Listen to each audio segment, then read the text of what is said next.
মুখোশের আড়ালে থেকেও ছিলেন এক আলো। তিনি কথার শক্তিকে বানিয়েছিলেন বন্দুকের মতো ধারালো। তিনি আবু ওবায়দা। নামটি উচ্চারণ হলেই গাজার সরু গলিতে, ধ্বংসস্তূপের নিচে কিংবা আশ্রয়হীন শরণার্থীদের চোখে জেগে উঠত একটিই ছবি, প্রতিরোধের প্রতীক, ফিলিস্তিনের কণ্ঠস্বর। কিন্তু রবিবার ইসরায়েলি প্রতিরক্ষামন্ত্রী ইসরায়েল কাটজ ঘোষণা করলেন, গাজা সিটিতে এক বিমান হামলায় আল কাসম ব্রিগেডের মুখপাত্র আবু ওবেইদা নিহত হয়েছেন। তিনি গর্ব করে লিখলেন, আমরা তাকে জাহান্নামে পাঠিয়েছি। অথচ ইসরায়েলের প্রধানমন্ত্রী নেতানিয়াহু তার স্বভাব বিরুদ্ধ সতর্কতায় বললেন, আসন্ন সময় সত্য প্রকাশ করবে। এ এক বিরল দ্বিধা, এ এক অদ্ভুত টুইস্ট। যেন ইসরায়েল নিজেও নিশ্চিত নয় তারা আসলেই কি ফিলিস্তিনের সেই কিংবদন্তিকে হত্যা করেছে। ওই হামলায় অন্তত ৮ জন ফিলিস্তিনি নিহত হন। নিহতদের মধ্যে আবু ওবেইদার স্ত্রী ও সন্তানদের থাকার খবর ছড়িয়ে পড়ে। কিন্তু তিনি বেঁচে আছেন কিনা সেই প্রশ্নই দাবানলের মতো ছড়িয়ে পড়ে গাজার তাঁবু থেকে হোয়াটসঅ্যাপ গ্রুপ পর্যন্ত। কারণ আবু ওবায়দা কেবল হামাসের মুখপাত্র নন, তিনি ছিলেন ফিলিস্তিনের সম্মিলিত চেতনার আরেক নাম। তার লাল সাদা কেফিয়া আর মুখোশ হয়ে উঠেছিল এক প্রতীকের প্রতিচ্ছবি, যেখানে ভেসে ওঠে মর্যাদা, প্রতিরোধ আর স্বাধীনতার অদম্য স্বপ্ন। ১৯৮৫ সালে জাবালিয়া শরণার্থী শিবিরে জন্ম নেওয়া হুজাইফা সমীর আল কাহলৌদ, এই ছিল তার আসল নাম। দারিদ্র্য, অবরোধ আর দমবন্ধ বাস্তবতার ভেতর বেড়ে উঠেও তিনি থামেননি। ইসলামিক ইউনিভার্সিটি থেকে পড়াশোনা শেষ করে যোগ দেন আল কাসম ব্রিগেডে, আর ছদ্মনাম নেন প্রথম যুগের মুসলিম সেনাপতি আবু ওবায়দার নামে।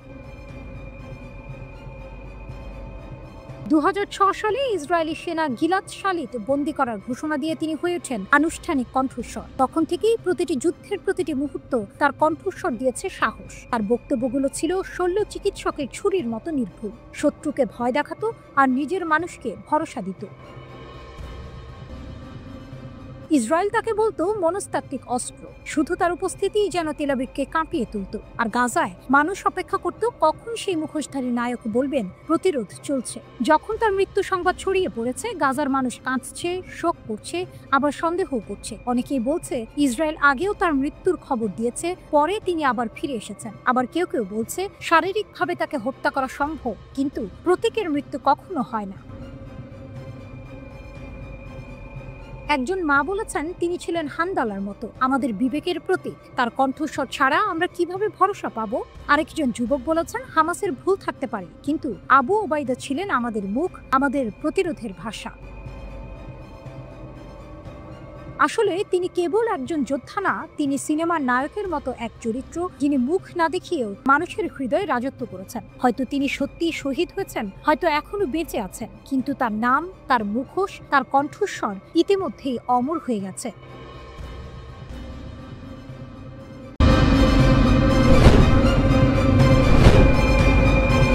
প্রতিশোধের আগুনে গাজা।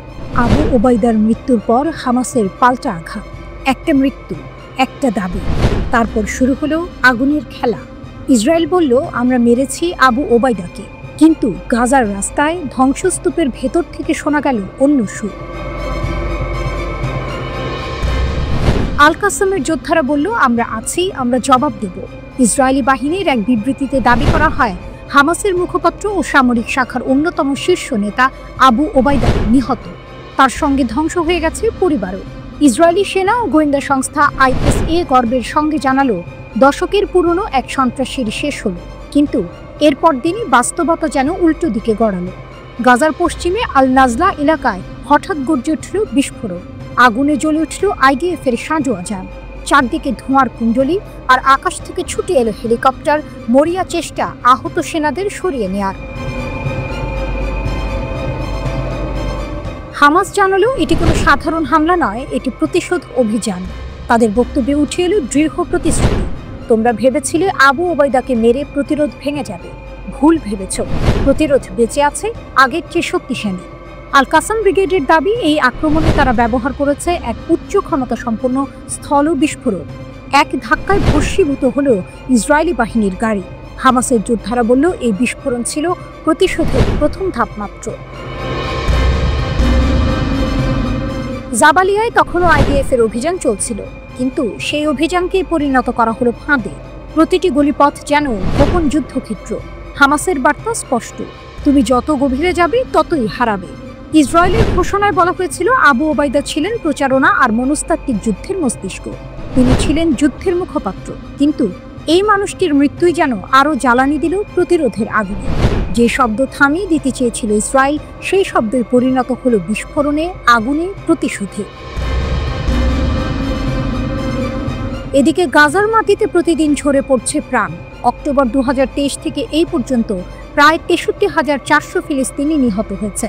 ভেঙে পড়েছে হাসপাতাল, ধ্বংস হয়েছে স্কুল। খাদ্যের অভাবে মানুষ দিশেহারা, দুর্ভিক্ষের ছায়া নেমে এসেছে। কিন্তু ধ্বংসস্তূপের মাঝে হামাস যেন খুঁজে নিচ্ছে শক্তি। তাদের চোখে আবু ওবায়দা কোনো শেষ নন, তিনি প্রতিরোধের প্রতীক। দেখছে নতুন সূর্যোদয়। একদিকে গাজার আকাশে উঠছে যুদ্ধবিমান, গর্জে উঠছে বোমা। অন্যদিকে গলিপথে ভাঙা দেয়ালের আড়ালে দাঁড়িয়ে আছে আল কাসামের ছায়া যোদ্ধারা। তাদের হাতে লুকানো অস্ত্র, বিস্ফোরণের ফাঁদ। মুহূর্তে বদলে যাচ্ছে যুদ্ধের পাল্লা। ইসরায়েল ভেবেছিল এক নেতাকে সরিয়ে দিলেই প্রতিরোধ শেষ হয়ে যাবে, কিন্তু গাজার প্রতিটি ইট পাথর যেন এখন প্রতিশোধের শপথ নিচ্ছে। একটা মৃত্যু, কিন্তু তারপর জন্ম নিচ্ছে অগণিত নতুন যোদ্ধা।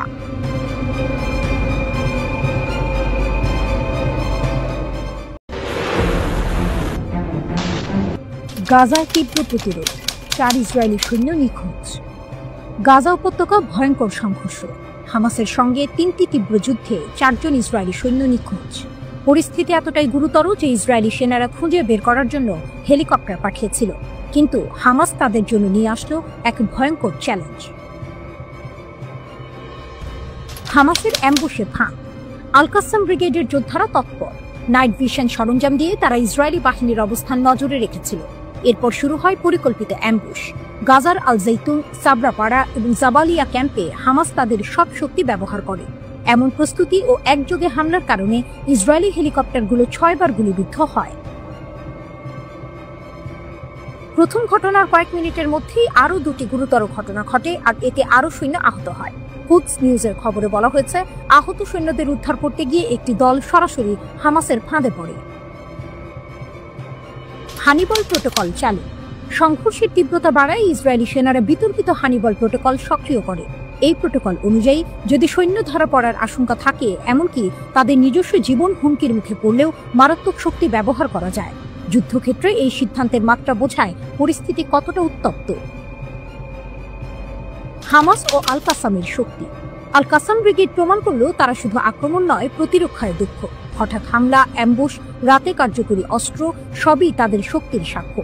একাধিক স্থানে ভারী সুরক্ষিত অবস্থানে হামলা চালিয়ে তারা ইসরায়েলি সেনাদের আটকে রাখতে সক্ষম হয়। সংঘর্ষের চিত্র। যুদ্ধক্ষেত্রের চারপাশে তীব্র গোলাবর্ষণ।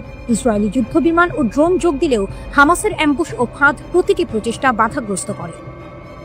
আল জৈতুন থেকে জাবালিয়া পর্যন্ত কামান, হেলিকপ্টার আক্রমণ, সব মিলিয়ে এক সিনেমার মতো চিত্র। এদিকে আবু ওবায়দার সতর্কবার্তা মনে করিয়ে দেয়, গাজা শহরে প্রবেশ করলে আইডিএফকে ভারী মূল্য দিতে হবে। নিখোঁজ সৈন্যদের খবর এই সতর্কবার্তার বাস্তব প্রমাণ। হামাস এবং আল কাসামের একযোগী পরিকল্পনা ইসরায়েলের জন্য দুশ্চিন্তা। গাজার রাত এখন শুধু অন্ধকার নয়, যুদ্ধের ভয়ঙ্কর চিত্র। আকাশে হেলিকপ্টার, মাটিতে অ্যাম্বুশ, আর সামনে অপেক্ষা করছে চরম অজানা। এই সংঘর্ষ শুধু সৈন্যদের জন্য নয়, মধ্যপ্রাচ্যের জন্য এক নতুন সতর্কবার্তা। হামাস দেখিয়েছে তারা শুধু লড়াই জানে না, ভবিষ্যতের জন্য প্রস্তুত। মধ্যপ্রাচ্যের উত্তপ্ত আকাশে তাই নতুন গল্পের সূচনা। এই যুদ্ধ এখনো থেমে যায়নি, তবে একটি সত্য, হামাস এবং আল কাসামের শক্তি এবার সরাসরি ইসরায়েলের চ্যালেঞ্জ হয়ে দাঁড়িয়েছে।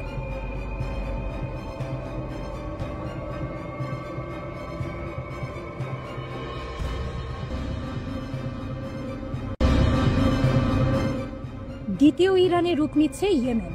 ইয়েমেনি সশস্ত্র বাহিনীর আঘাতে দুশ্চিন্তায় ইসরায়েল। আকাশ শান্ত ছিল, কিন্তু সেই শান্তির আড়ালে জমে উঠছিল ঝড়। 22 আগস্টের গভীর রাতে তেল আবিবের আকাশ হঠাৎই চিরে গেল এক প্রচণ্ড বিস্ফোরণে। মুহূর্তে আলো ঝলসে উঠল শহরের অন্ধকারে, কেঁপে উঠল গোটা নগরী।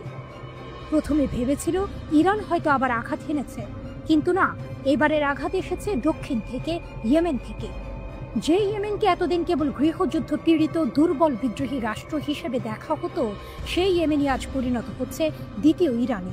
আর ইসরায়েলের জন্য এটাই সবচেয়ে বড় দুঃস্বপ্ন। অস্ত্রের নাম শোনা মাত্রই ভীতি। হুথি যোদ্ধারা এবার ব্যবহার করেছে এমন এক অস্ত্র যা এতদিন কেবল পরাশক্তিদের হাতে দেখা যেত, ক্লাস্টার ওয়ারহেড যুক্ত ব্যালিস্টিক ক্ষেপণাস্ত্র। এই ক্ষেপণাস্ত্র ভূমি থেকে ৮,০০০ মিটার উঁচুতে উঠে গিয়ে আকাশেই বিভক্ত হয় অসংখ্য ছোট বোমায়। এরপর সেই বোমাগুলো কয়েক কিলোমিটার এলাকা জুড়ে ছড়িয়ে পড়ে। ফলাফল ভয়াবহ ধ্বংসযজ্ঞ।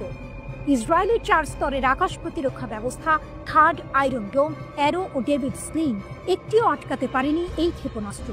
আকাশে নয়, মাটিতে নয়, শহরের মাঝখানে বিস্ফোরণ হয়ে গেছে। ইসরায়েল ভেবেছিল তাদের প্রতিরক্ষা প্রযুক্তি পৃথিবীর সেরা, কিন্তু ইয়েমেন প্রমাণ করল তাদের কাছে এখন এমন অস্ত্র আছে যা এই সব প্রতিরক্ষাকেও অকার্যকর করে দেয়। এটা শুধু বিস্ফোরণ নয়, এটা ছিল এক ঘোষণা যে ইয়েমেন আর কেবল গেরিলা যোদ্ধার আস্তানা নয়, তারা এখন আধুনিক প্রযুক্তি হাতে সজ্জিত এক ভয়ঙ্কর সামরিক শক্তি। ইরানের ছায়া। বিশ্লেষকরা বলছেন ইরানের হাত ছাড়া ইয়েমেনের হাতে এই অস্ত্র আসা অসম্ভব, কারণ এর আগে কেবল যুক্তরাষ্ট্র, রাশিয়া, চীন আর ইরানের কাছে এই প্রযুক্তি ছিল। মাত্র 12 দিনের সংঘাতে একই ধরনের অস্ত্র ব্যবহার করে তেহরান ইসরায়েলকে কাঁপিয়ে দিয়েছিল, আর এবার সেই একই অস্ত্র ইয়েমেনিদের হাতে। অর্থাৎ মধ্যপ্রাচ্যের যুদ্ধক্ষেত্রে এখন ইরানের দ্বিতীয় অবয়ব হয়ে উঠেছে ইয়েমেন। বিশ্বের প্রতিক্রিয়া। হুথিদের এই আঘাত আন্তর্জাতিক মহলে তীব্র আলোড়ন তুলেছে। কেউ বলছে এটা এক ভয়ঙ্কর পরিস্থিতি যা পুরো অঞ্চলের স্থিতিশীলতাকে বিপদে ফেলবে। আবার কেউ বলছে ইসরায়েল ও তার মিত্ররা অবশেষে চাপের মুখে পড়বে, কারণ হুথিদের আঘাত দেখিয়ে দিল তাদের থামানো আর সহজ নয়। বিপজ্জনক বাস্তবতা। ক্লাস্টার অস্ত্রের সবচেয়ে ভয়ঙ্কর দিক হল যুদ্ধ শেষ হলেও ঝুঁকি শেষ হয় না। অনেক ছোট বোমা বিস্ফোরিত না হয়ে মাটিতে পড়ে থাকে। অর্থাৎ ইয়েমেনিদের এই আঘাত শুধু সামরিক কৌশল নয়, এটি ছিল ইসরায়েলকে মানসিকভাবে ভেঙে দেওয়ার প্রচেষ্টা। ইসরায়েলের রাত কেঁপে উঠেছে ইয়েমেনি ক্ষেপণাস্ত্রে। 4 স্তরের প্রতিরক্ষা ভেদ করে আঘাত এনেছে এমন এক অস্ত্র যার কথা শুনলেই আতঙ্কিত হয় মহাশক্তিরা। হুথিরা জানিয়ে দিল তাদের থামানো যাবে না।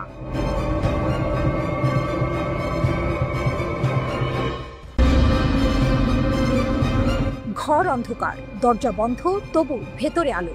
মঙ্গলবার বিকেলে তেহরানে এমন এক বৈঠক হলো যার ঢেউ আঞ্চলিক রাজনীতি পেরিয়ে ছড়িয়ে পড়বে মহাকাশ পেরিয়ে আফ্রিকার অন্তরে।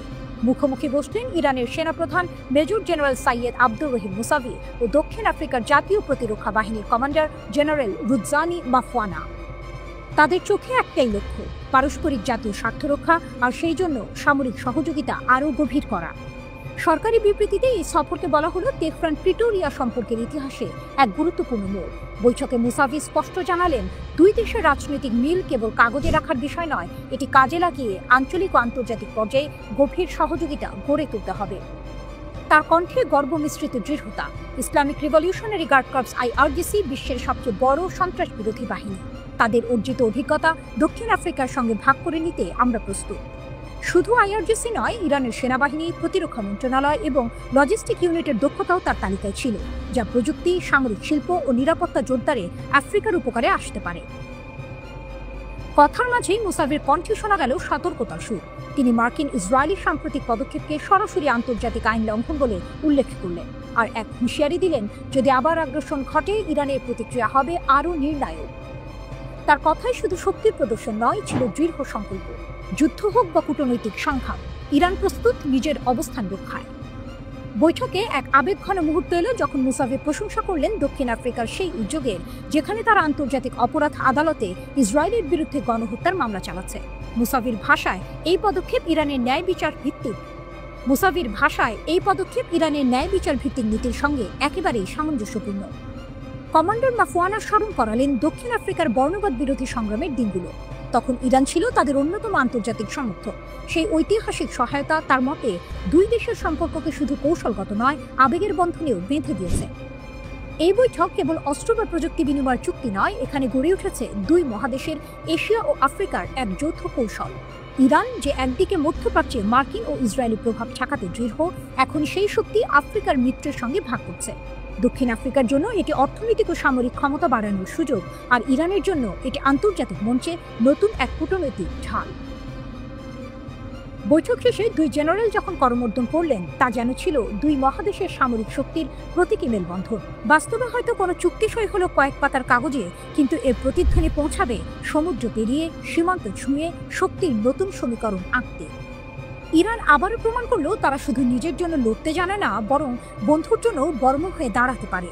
আর এই বন্ধুত্ব, ইতিহাস বলে, অনেক সময় এই যুদ্ধক্ষেত্রের গতি বদলে দেয়।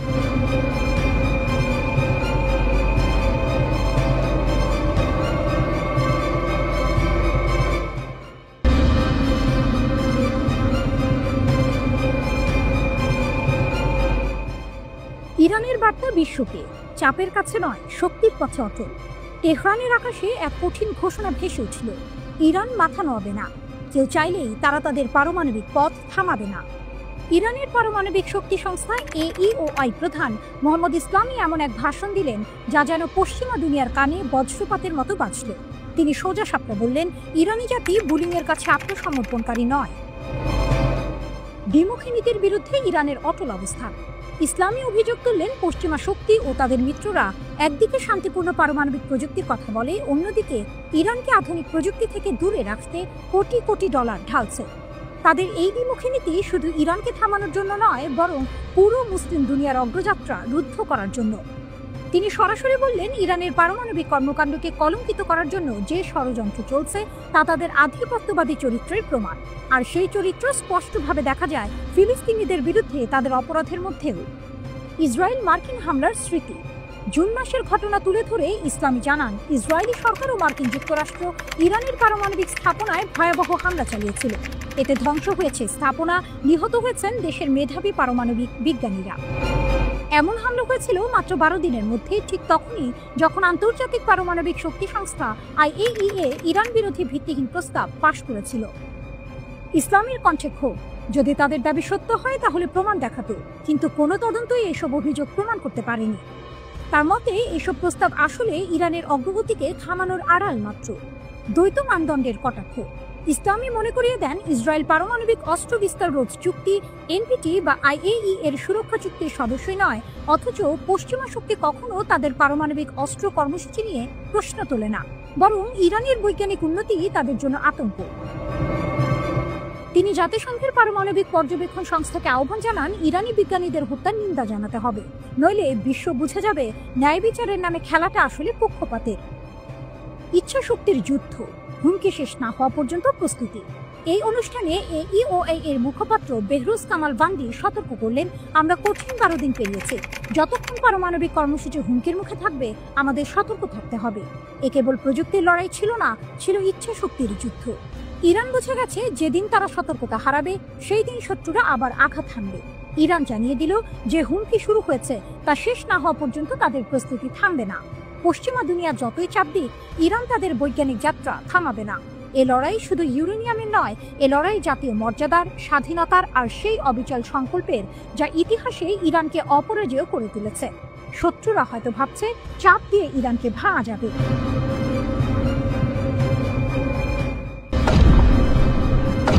দিন কয়েক আগেই আকাশ কাঁপিয়ে ইরানে হামলা চালিয়েছিল আমেরিকা। বাংকার বাস্টার বোমার গর্জনে কেঁপে উঠেছিল মরুভূমির বুকে লুকানো স্থাপনাগুলো।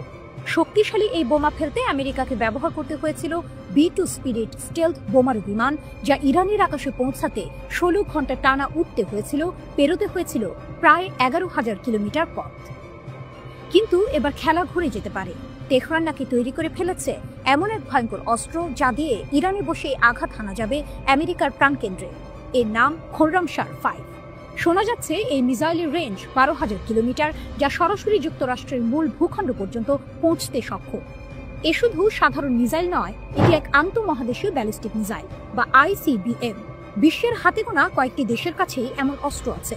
যদি খবর সত্য হয়, ইরান সেই অভিজাত ক্লাবে যোগ দেবে যেখানে আছে যুক্তরাষ্ট্র, রাশিয়া, চীন, ফ্রান্স ও কয়েকটি সামরিক দানব। শক্তির সংখ্যা বদলে দিতে পারে খোররামশার 5। এই মিসাইলের ওয়ারহেড প্যালোড প্রায় 2 টন, যা আমেরিকার বাংকার বাস্টার বোমার শক্তির সমান বলে তুলনা করা হচ্ছে। অর্থাৎ আঘাত হানার পর এটি ভূগর্ভের সুরক্ষিত টার্গেটও ধ্বংস করতে সক্ষম। এর গতি ম্যাক 16, মানে ঘন্টায় প্রায় 20,000 কিলোমিটার। শত্রু বুঝে ওঠার আগেই আঘাত এসে পড়বে। টুইস্ট হচ্ছে, ইরানের প্রতিরক্ষা মন্ত্রণালয় বা ইসলামী বিপ্লবী গার্ড কোর IRGC এখনও এই অস্ত্রের অস্তিত্ব আনুষ্ঠানিকভাবে স্বীকার করেনি। কিন্তু ইরানের রাষ্ট্রায়ত্ত প্রেস টিভি ছাড়া অন্য সূত্রগুলো একে উড়িয়ে দিচ্ছে না, বরং শীর্ষ সামরিক কমান্ডাররা বারবার ইঙ্গিত দিচ্ছেন তাদের হাতে এমন কিছু আছে যা বিশ্ব আগে দেখেনি। কেন আতঙ্কে যুক্তরাষ্ট্র ও ইসরায়েল? তেহরান থেকে ওয়াশিংটনের দূরত্ব 11,000 কিলোমিটার, যেখানে একসময় পৌঁছতে লাগত ঘন্টার পর ঘন্টা উড়োজাহাজের পথ। আর এখন খোররামশার 5 যদি সত্যিই প্রস্তুত হয়, সেই আঘাত কয়েক মিনিটের মধ্যেই পৌঁছে যাবে আমেরিকার মাটিতে। ইসরায়েলের ক্ষেত্রেও পরিস্থিতি আরও জটিল। তাদের রাজধানী জেরুজালেম, সামরিক ঘাঁটি ও কৌশলগত পয়েন্টগুলো এই মিসাইলের নাগালের মধ্যেই। ইরানের বার্তা স্পষ্ট। ইরান বহুদিন ধরে বলছে তাদের হাতে এমন অস্ত্র আছে যা শত্রুকে যুদ্ধ শুরুর আগেই থামিয়ে দিতে পারে, আর খোররামশার 5 সেই হুমকিকে বাস্তবে রূপ দিতে পারে। এটা শুধু প্রতিশোধের অস্ত্র নয়, এটা একটি কৌশলগত বার্তা যা বলে দেয়, যদি তুমি আমার আকাশে ঢোকো, আমি তোমার আকাশ ছেড়ে দেব। গোপনীয়তার আড়ালে বিপদ। অদ্ভুত ব্যাপার হলো, ইরান সাধারণত সামরিক সাফল্যের খবর প্রচার করতে ভালোবাসে, কিন্তু এবার তারা চুপ। হয়তো এটি এক ধরনের মনস্তাত্ত্বিক যুদ্ধ, শত্রুকে অনিশ্চয়তার মধ্যে রেখে ভয় তৈরি করা, বা হতে পারে অস্ত্রটি সত্যিই প্রস্তুত আর তারা সঠিক সময়ের অপেক্ষায় আছে তা প্রকাশ করার জন্য। যদি খোররামশার 5 বাস্তব হয়, তবে বিশ্ব শক্তির মানচিত্রে নতুন হিসাব কষতে হবে। তখন আর ইরানকে মধ্যপ্রাচ্যের শক্তি বলে হবে না, তারা হয়ে উঠবে আন্তঃমহাদেশীয় খেলোয়াড়, যার আঙুলের ছোঁয়ায় আমেরিকার হৃদয়েও কম্পন ধরতে পারে। এই খেলায় দেরি হলে চলবে না, কারণ আকাশপথে যুদ্ধের নিয়ম বদলাচ্ছে, আর খোররামশার 5 সেই নতুন যুগের দূত।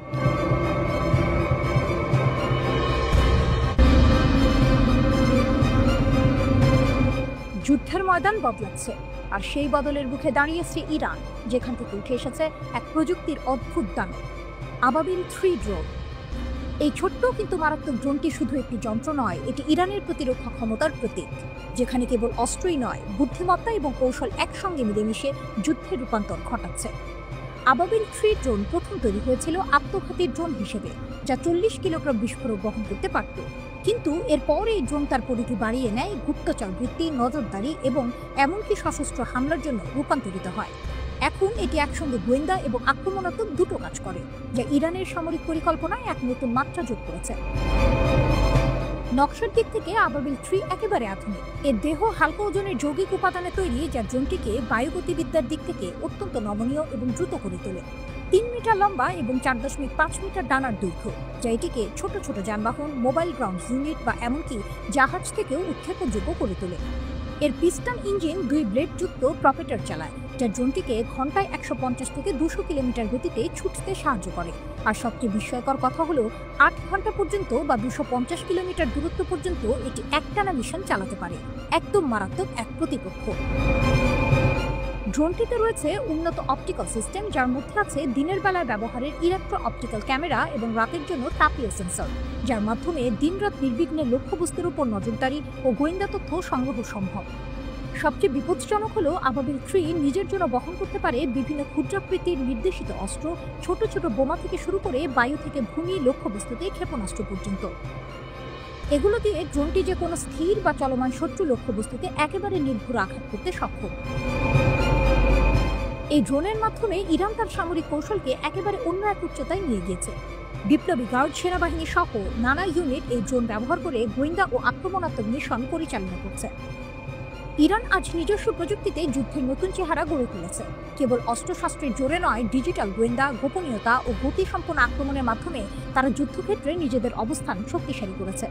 আবাবিল 3 ড্রোন শুধু একটি কৌশলগত ড্রোন নয়, এটি ইরানের প্রযুক্তিগত স্বায়ত্তশাসনের গর্ব।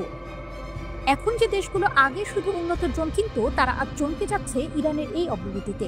আর যেখানে ইরান তার শক্তি প্রয়োগ করছে, সেই অঞ্চলে এই ড্রোন যুদ্ধের গতিপথ বদলে দিচ্ছে। এই ড্রোনের অস্তিত্ব ইঙ্গিত দেয় ইরান যুদ্ধক্ষেত্রে টিকে থাকার জন্য প্রস্তুত, শুধু বল নয়, নতুন এক প্রযুক্তির খেলায় প্রবেশ করেছে, যেখানে ছায়া হয়ে আক্রমণ এবং দিক বদলানোর কৌশলই বড় অস্ত্র।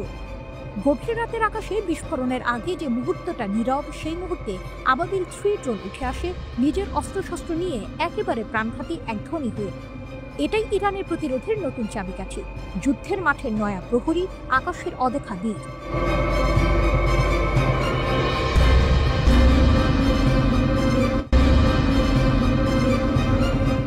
রাতের আকাশে বৈরুত যেন প্রস্তুত ছিল এক ভিন্ন দৃশ্যের জন্য। রাফিক হারিরি আন্তর্জাতিক বিমানবন্দরে অবতরণ করল একটি বিমান। কিন্তু এটি শুধু একটি আগমন নয়, এটি ছিল এক প্রতীক। ইরানের সুপ্রিম ন্যাশনাল সিকিউরিটি কাউন্সিলের সচিব আলী লারিজানি পা রাখলেন লেবাননের মাটিতে। উচ্ছ্বাসে ভরা জনতা হাতে ব্যানার তুলে দিল স্বাগত, যেন ঘোষণা করছে দূর থেকেও আছে এমন এক শক্তি যে কোনো সময় পাশে দাঁড়াবে।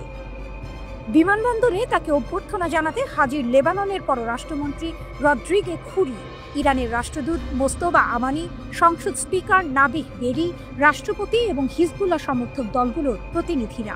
উপস্থিতির এই সারি শুধু কূটনীতি নয়, এ যেন দুই দেশের বন্ধনের গভীর সাক্ষ্য। লারিজানির কণ্ঠে দৃঢ়তা। ইরান আর লেবানন শুধু দুই রাষ্ট্র নয়, দুই সভ্যতার উত্তরাধিকার। শতাব্দীর পর শতাব্দী ধরে যে সম্পর্কের বীজ বোনা হয়েছে তা আজ আবেগের বাঁধনে জড়ানো। লেবাননের মানুষ কষ্ট পেলে ইরানের মানুষও সেই ব্যথা অনুভব করে।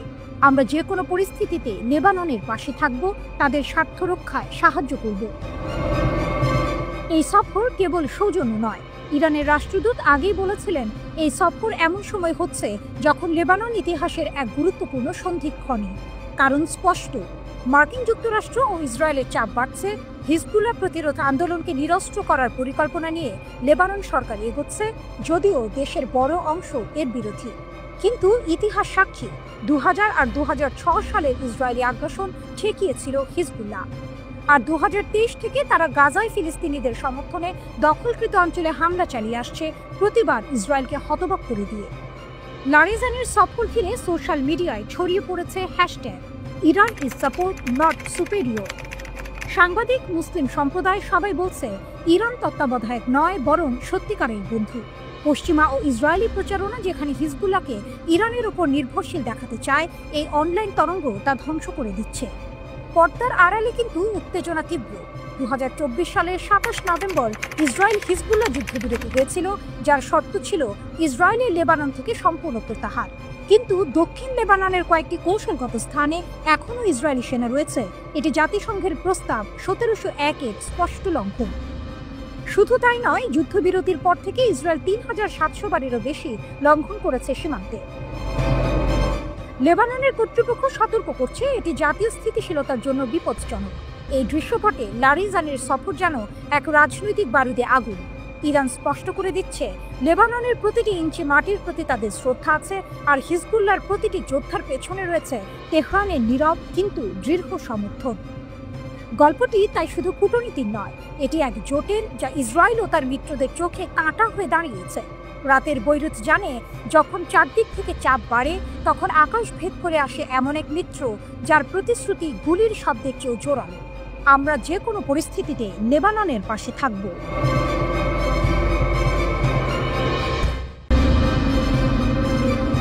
যুদ্ধ থেমেছে, কিন্তু যুদ্ধ জমেছে অদৃশ্য জগতে। যুদ্ধবিরতি সই হয়েছে, মিসাইল থেমেছে, কিন্তু শান্তি আসেনি। গানপাউডারের গন্ধ মিলিয়ে যাওয়ার আগেই নতুন ফ্রন্ট খুলেছে। এবার আকাশে নয়, কি বলবে। ইরান আর ইসরায়েল মুখোমুখি হয়েছে এমন এক যুদ্ধে যেখানে গোলাবারুদ নেই, আছে কোড আর ক্লিকের মারাত্মক আঘাত। দৃশ্যপট বদলেছে, যুদ্ধের রূপ নয়। জুনের ছোট্ট যুদ্ধ শেষ হয়েছে 24 তারিখে। ভেবেছিল সবাই অন্তত কিছুদিনের জন্য শান্তি ফিরবে, কিন্তু যুদ্ধ থামলেও কেবল বাস্তব জগতে। অদৃশ্য সাইবার অমনের লড়াই যেন আরও তীব্র হয়েছে। ইসরায়েলি সাইবার ট্রেড গোয়েন্দা সংস্থা ক্লিয়ার স্কাইয়ের প্রধান বোয়াজ দোলফ জানিয়েছেন, যুদ্ধবিরতির পরও ইরান সংযুক্ত হ্যাকাররা মাইক্রোসফট সার্ভারের নতুন দুর্বলতাকে কাজে লাগিয়ে ইসরায়েলি প্রতিষ্ঠানগুলোতে আক্রমণ চালিয়েছে। লক্ষ্য গোপন তথ্য হাতানো এবং সিস্টেম ভেঙে ফেলা। পাল্টাপাল্টি হামলার নাটকীয়তা। এ যুদ্ধে দুপক্ষই সমান আগ্রহী প্রতিশোধে। সংঘাতের সময় ইসরায়েলি সংযুক্ত হ্যাকার দল গঞ্জেশকে দাঁড়ান দিয়ে ইরানের নোবিটেক্স ক্রিপ্টোকারেন্সি এক্সচেঞ্জ থেকে $90 মিলিয়ন হাতিয়ে নিয়েছিল। শুধু তাই নয়, ইরানের বড় দুই ব্যাংক সেপা এবং পাসারগাদের মূল এবং ব্যাকআপ ডেটা সেন্টার অকেজো করে পরিষেবা বিপর্যস্ত করেছিল তারা। ইরানও থেমে থাকেনি। তারা প্রায় 50টি ইসরায়েলি কোম্পানির বিরুদ্ধে হ্যাক অ্যান্ড লিক অভিযান চালায়। টার্গেট কোম্পানির গোপন নথি ফাঁস করে দেওয়া এবং সিস্টেম ধ্বংস করতে ম্যালওয়্যার ঢোকানো। ফলে ইসরায়েলের শক্তিশালী কোম্পানিগুলোকে উদ্বেগে থাকতে হয়েছে। সবচেয়ে বড় ঝুঁকিতে ছোটরা। বড় বড় সামরিক ও প্রযুক্তি কোম্পানির সাইবার প্রতিরক্ষা ভাঙা কঠিন। তাই ইরানিরা কৌশল পাল্টে ছোট দুর্বল ব্যবসাগুলোকে টার্গেট করে। লজিস্টিক্স, জ্বালানি সরবরাহকারী, এমনকি মানব সম্পদ সংস্থাগুলো এর শিকার। এই হামলায় তারা হাজার হাজার ইসরায়েলি নাগরিকের সিভি পেয়েছে, যাদের পটভূমি প্রতিরক্ষা ও নিরাপত্তা সংক্রান্ত। ছোট প্রতিষ্ঠানগুলো এখন প্রতিরক্ষা জোরদারে আগের চেয়ে অনেক বেশি খরচ করছে, কেউ কেউ আর্থিক চাপে দমবন্ধ অবস্থায়। ইরানের অদৃশ্য শক্তি মিসাইল পরীক্ষার মতো সাইবার যুদ্ধের খবর ইরান খুব একটা প্রচার করে না, কিন্তু তাদের বার্তা স্পষ্ট। শুধু আকাশপথ নয়, অনলাইন দুনিয়াতেও তারা প্রতিপক্ষের গলা চেপে ধরতে পারে। ডোলফ স্বীকার করেছেন, ভৌত জগতে যুদ্ধবিরতি থাকলেও সাইবার অঙ্গনে যুদ্ধ অব্যাহত। আর এই যুদ্ধের ফলাফল শুধু সামরিক নয়, আর্থিক, কৌশলগত এবং মনস্তাত্ত্বিক ক্ষেত্রেও প্রভাব ফেলছে। শেষ দৃশ্য, এক অদৃশ্য ফ্রন্ট লাইনের গল্প। একসময়ে যুদ্ধ মানে ছিল সৈনিক, ট্যাঙ্ক আর গোলাবর্ষণ। এখন যুদ্ধ মানে সার্ভার রুম, হ্যাকিং টুলস আর নীরব কমান্ড প্রম্পটে আক্রমণের কোড। ইরান ইসরায়েলের সংঘাতের নতুন অধ্যায় প্রমাণ করে, যুদ্ধবিরতি শুধু এক ধরনের বিরাম চিহ্ন, যা অদৃশ্য যুদ্ধে গিয়ে শেষ হয় না। মিসাইলের শব্দ নেই, ধোঁয়ার কুণ্ডলী নেই, তবু প্রতিটি ক্লিক, প্রতিটি কোডের লাইনই হতে পারে নতুন এক বিস্ফোরণ। আর এই খেলায় ইরান প্রমাণ করছে, তারা শুধু মাঠের খেলোয়াড় নয়, ডিজিটাল যুদ্ধক্ষেত্রেরও এক ভয়ঙ্কর প্রতিদ্বন্দ্বী।